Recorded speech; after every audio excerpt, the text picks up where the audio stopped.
The Arctic night was alive with a fury that could break the strongest of men. Daniel Mercer trudged through waist-high snow, each step a battle against the howling wind that threatened to push him into the white abyss. His thick parka, lined with synthetic fur, barely shielded him from the cold that seeped into his bones like a slow poison. His breath came in ragged gasps, turning to ice the moment it left his lips. He had been in storms before, but this one was different. It was alive, relentless, unforgiving, and utterly indifferent to whether he lived or died. The weight of the rifle strapped to his back felt heavier than usual. His snowmobile had broken down miles away, and his emergency radio was dead. He had set out earlier that morning to track a pack of wolves that had been circling too close to his cabin. Now he was the one being hunted, not by wolves but by nature itself. His mind raced, calculating his options. He could try to find his way back to the snowmobile, but it was likely buried by now. He could dig a trench and wait out the storm, but without fire he wouldn't last long. The only real choice was to keep moving and hope he found shelter. Then he saw it. A dark figure staggered through the snow ahead of him, barely visible through the swirling white. At first he thought his mind was playing tricks on him. His exhaustion was setting in. Hallucinations weren't unheard of in extreme cold. But then the shape moved again, lurching forward before collapsing into the snow. A wolf. Daniel froze. The animal was large, even emaciated, its thick coat matted with frost. One of its front legs was twisted at an unnatural angle, blood staining the snow beneath it. For a long moment, man and beast locked eyes. The wolf's amber gaze burned with something Daniel couldn't quite name. Fear, maybe, or desperation. It should have snarled, should have bared its teeth in warning, but it didn't. Instead, it struggled to stand, its injured leg shaking violently before it collapsed again, panting heavily. Daniel knew better than to interfere. This was the way of the wild. The weak perished so the strong could endure. The blizzard would take the animal, just as it was threatening to take him. But then the wolf did something that sent a chill through Daniel's already frozen body. It tried to crawl toward him, not away, toward. Daniel's fingers tightened around the strap of his rifle. This made no sense. A wild wolf, especially a wounded one, should be terrified of a human. But this one, it wanted something. And against every rational thought in his head, Daniel took a step forward. One step closer to something that would change his life forever. Daniel knelt beside the wolf, his heartbeat pounding in his ears. He wasn't sure if it was the cold exhaustion or something deeper that made him hesitate. The wolf's breathing was labored, its chest rising and falling in shallow gasps. Blood oozed from the gash on its front leg, a deep wound that looked like it had been made by something unnatural. Not a bite, not a claw, but something sharper, something human. His hands shook as he reached for his pack. He had limited supplies, but he still had a few strips of cloth. Makeshift bandages. "Don't bite me, all right?" he muttered under his breath. The wolf let out a low rumble, its ears flicking forward. It wasn't exactly a growl, but it wasn't friendly either. Daniel took it as permission. As he pressed the cloth against the wound, the wolf tensed but didn't snap. It flinched, eyes flickering between Daniel and the storm beyond. It was still alert, still wary, but it wasn't attacking him. That alone was a miracle. Something about this felt wrong. Not the act itself, but the situation, the storm, the wolf's behavior, the unnatural wound. It was as if the universe had conspired to bring them together.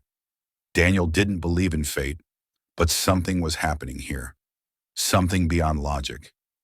Then the wolf did something that sent a fresh wave of unease through him. It struggled to its feet, swayed, then turned, not away from him, but toward the blizzard. And then, with one last look at Daniel, it started walking, limping, bleeding, but moving. And every few steps, it looked back at him. Daniel felt his stomach twist. It wanted him to follow. The smart choice would be to stay put, dig a trench, and hope the storm passed. But something deep in his gut told him that this wasn't just some random injured animal. It was leading him somewhere, and against every rational thought in his head, he followed. The journey was brutal. Daniel's body ached from the relentless cold, his legs burning with exhaustion as he forced himself forward. The wolf's pace was slow but deliberate. Every time Daniel hesitated, it stopped and turned its piercing eyes on him, as if waiting, as if testing him. The storm worsened. The wind screamed, clawing at Daniel's exposed skin like icy daggers. His vision blurred. His body screamed for rest. But he kept moving. Minutes passed. Then an hour, maybe more. Time lost meaning in the blizzard. Then through the chaos, Daniel saw something that made his breath catch. A shape. Something massive. At first he thought it was just a rock formation, half buried beneath the ice. But as they drew closer, his gut clenched. It wasn't a rock, it was a structure. Half buried beneath the frozen wasteland, metal and ice intertwined in an eerie embrace. A door, thick and rusted with age, jutted out from the snow like a relic of another world. Daniel's breath hitched. "What the hell?" The wolf stopped beside him, staring at the entrance, waiting. Daniel reached out, his gloved hand brushing against the frozen metal. It was real, man-made, impossible. And then, before he could even process what he was doing, he pushed. The door groaned against the force, ancient hinges protesting after years, maybe decades of stillness. Snow and ice crumbled away, revealing a dark void beyond, a passageway leading down. Daniel turned to the wolf. Its golden eyes gleamed in the stormlight, unblinking. It had led him here, to this, to whatever lay waiting in the darkness below. And despite every bone in his body screaming at him to turn back, Daniel knew there was no going back, because whatever this place was, it was meant to be found.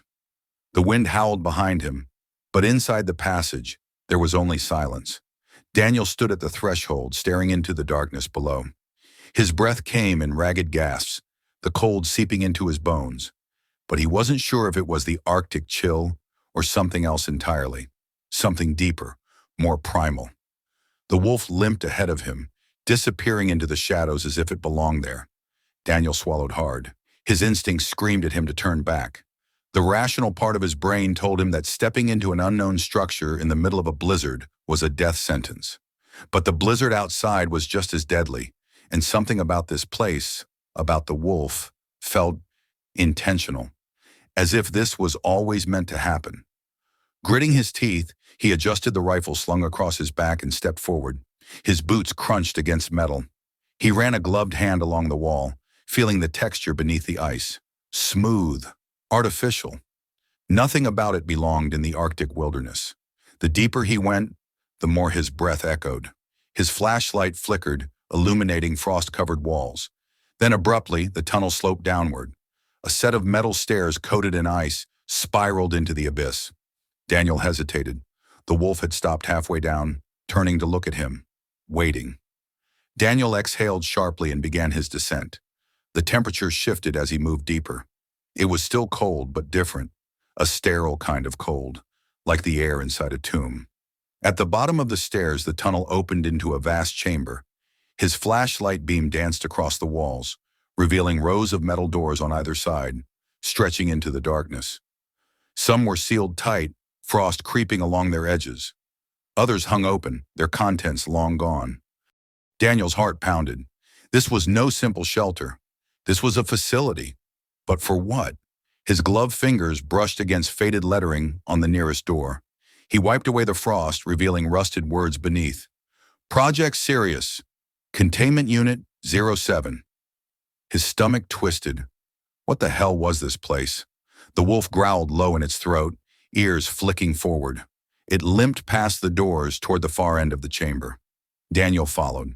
Every step felt heavier. The air was thick with history, with something long forgotten.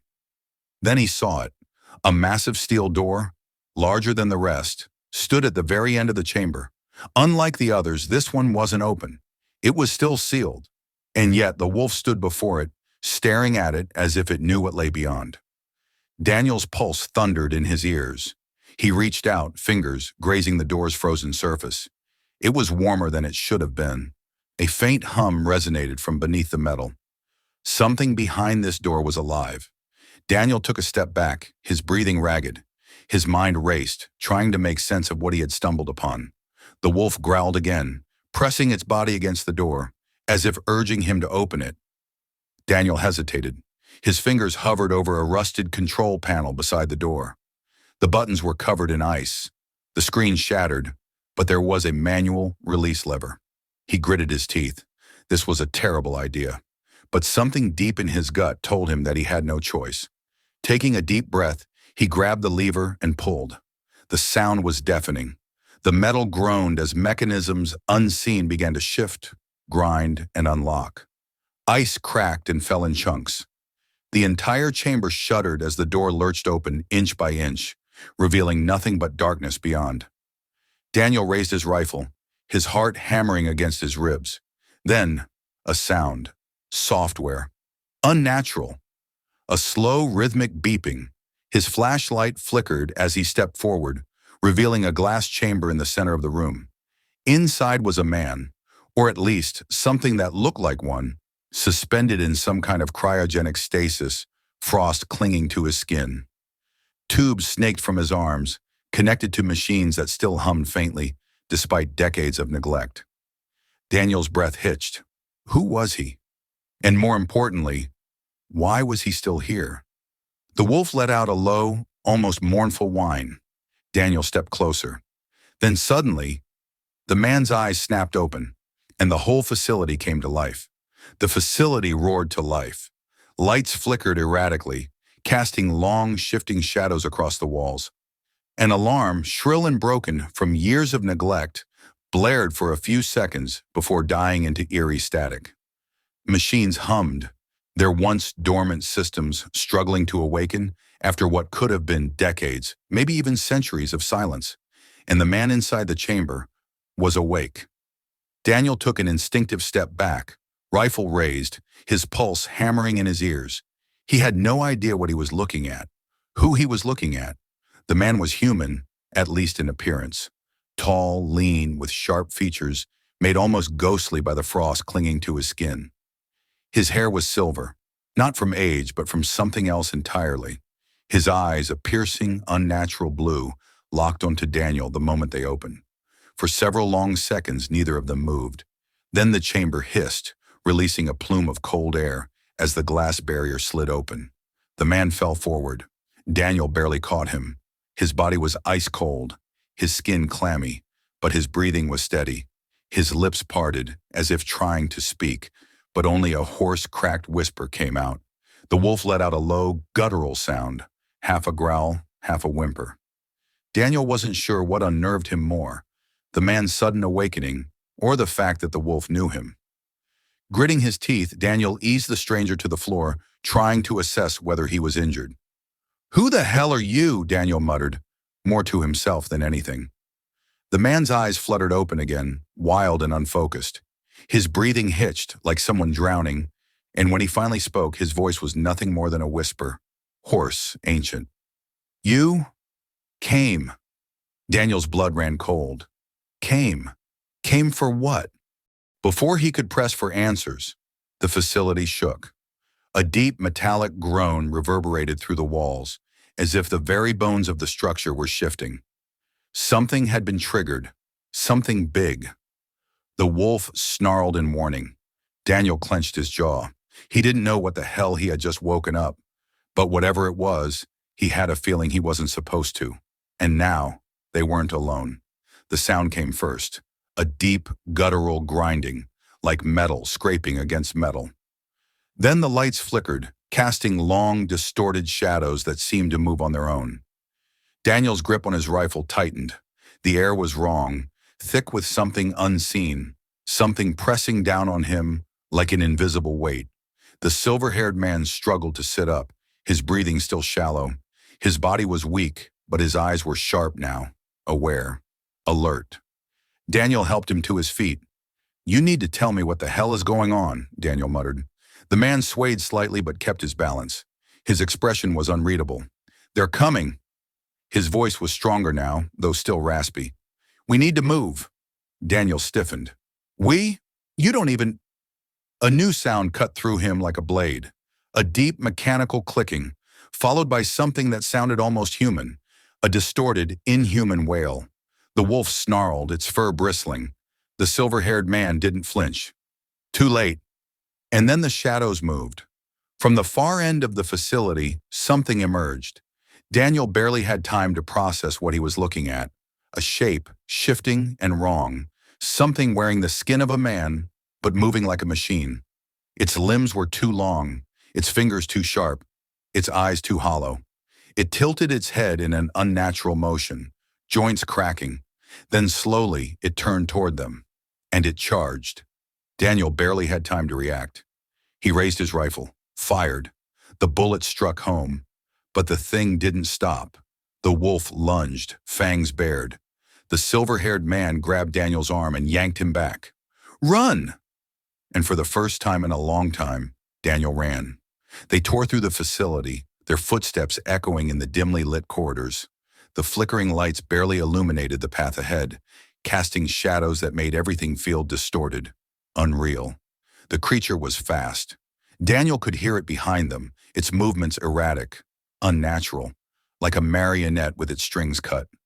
The silver-haired man moved with surprising agility despite his weakened state, leading them through passageways that felt designed to be forgotten. "How do you know where you're going?" Daniel demanded between ragged breaths. The man didn't answer, because he knew. This place, this facility, had been his prison. The wolf snarled ahead of them, leading them toward a pair of massive blast doors. The silver-haired man slammed his palm against a control panel. Nothing. The doors didn't budge. Daniel cursed. "They're locked?" The silver-haired man exhaled sharply, stepping back. "Not locked. Sealed." A shudder ran down Daniel's spine. The creature's wailing grew louder behind them. And then it spoke. Or rather, something inside it spoke. A voice, distorted, hollow, familiar. "You were not meant to wake up." The silver-haired man's jaw clenched. Daniel turned to him, desperate. "What the hell is it?" For the first time, the man's face showed something close to fear. He met Daniel's gaze. The last experiment. The wolf let out a low, mournful sound. The metal groaned. The air grew thick, and the creature stepped forward. The air felt like it was pressing down on them, thick with something unseen but palpable. A presence that seeped into Daniel's skin like frostbite. The creature stood at the far end of the corridor, its elongated limbs twitching, its hollow eyes locked onto them. It wasn't just watching, it was waiting. The silver-haired man, the survivor, clenched his jaw. He stepped forward, his breathing unsteady but his stance unwavering. Daniel could feel the weight of his decision hanging in the air. "Explain. Now." Daniel tightened his grip on his rifle, his voice edged with fear and frustration. The survivor exhaled slowly, never taking his eyes off the creature. "This facility was never meant to be found." His voice was hoarse but steady. "And that was never meant to leave." The creature took another step forward, its joints cracking, its breath inhuman and ragged. Daniel swallowed hard. "Then what the hell is it?" The survivor's fingers curled into fists. "A mistake." The wolf let out a low growl, pressing against Daniel's leg, its body tense. It felt it too. The weight of something ancient, something that should have never woken up. The survivor finally turned to Daniel, his piercing blue eyes locked onto his. "You have a choice," he said. "Either we leave it sealed in here and bury the past." His gaze darkened. "Or we finish what they started." Daniel's chest tightened. The creature shifted slightly as if amused by the ultimatum. Then it spoke again. Or rather, it repeated something. Daniel's own voice. "You need to tell me what the hell is going on." The words came out in a garbled, distorted mimicry of his own voice, like a recording being played back through shattered speakers. Daniel's breath hitched. His blood ran cold. It had been listening. The moment stretched, razor thin, poised on the edge of something irreversible. The creature moved first. It lunged, its limbs snapping forward like something both organic and mechanical, a horror of sinew and steel. Daniel barely had time to react before the silver-haired survivor threw himself forward. There was no hesitation, no doubt. He met the creature's charge head-on. This was his fight. For a split second, Daniel wanted to help, wanted to stand beside him, but instinct screamed at him to run. The wolf snarled, its body low, torn between flight and loyalty. Daniel's pulse thundered in his ears. He knew the truth now. This wasn't a battle he could win. This was a sacrifice. The survivor had known it from the moment he woke up. This place wasn't meant to be found. The creature wasn't meant to escape, but neither was he. The survivor turned back, just once, locking eyes with Daniel. "Go!" His voice was steady, certain. Daniel's throat tightened, his body frozen in place. Then, he ran. The wolf bolted beside him as the fight behind them erupted. The last thing Daniel heard was the creature's scream, not of pain, but of rage. Then the blast doors sealed shut, trapping them both inside. Daniel stumbled out into the snow, lungs burning, his heartbeat a hammer against his ribs. The facility rumbled behind him, collapsing under its own weight. The blizzard howled, erasing everything. No one would ever know what had happened here. No one would ever find this place again. Daniel turned back one last time. The survivor had known the truth. He had known it from the moment he woke up. And yet, he had chosen to fight. The wolf pressed against Daniel's leg, its fur dusted with snow. It looked up at him, silent but knowing. They had made it out, but they had left something behind. Something that had changed everything. Daniel exhaled sharply. Then without another word, he turned and walked into the blizzard. The past was buried, but the weight of it would never leave him.